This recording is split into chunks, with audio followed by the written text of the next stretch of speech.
Hello mga Marcies! Ngayon na lang ulit ako nagkaroon ng time para mai-upload to at mai-voice over yung ginawa kong order sa akin ni Ma'am Rina nung December 19 na lumpiang sariwa. Bali, papakita ko lang sa inyo kung paano ko siya ina-assemble, pero nakagawa na ako dito ng sweet sauce, meron na rin ako dito na mani na dinikdik at saka bawang na pino. Sobrang saya ko nga po mga Marcies dahil nakaipon ako kahit papaano sa mga pa-order ko na sunod-sunod. Wala po sa akin yung salitang pagod kung kikita din naman at makakaipon. Dahil sa panahon po ngayon, hindi lang dapat puro ganda. Char!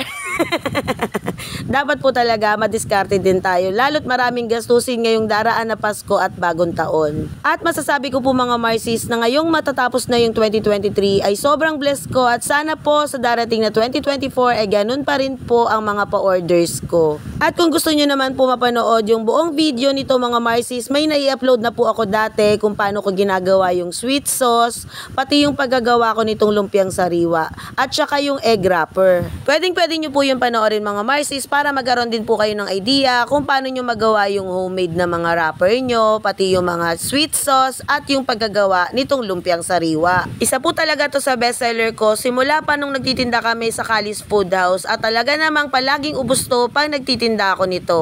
Bagay na bagay din po itong ihanda ngayong darating na Noche Buena at Medianoche. At ma-share ko na din po sa inyo yung nangyari nung hinatid po ito ng asawa ko. Bali kasi hinatid to ng asawa ko dun sa Bex kong si Ma'am Rina. Para hindi din magkatapon-tapon, hiniwalay ko yung sauce mani at saka yung bawang. Nagulat na lang ako nung tumawag nung gabi yung Bex kong si Ate Rina na sabi daw ni Ate Marlene, kulang daw sa sauce at mani at bawang. Kaya ang ginawa niya raw sa usawan ay yung sa usawan ng iniyaw na liempo na toyo kalamansi.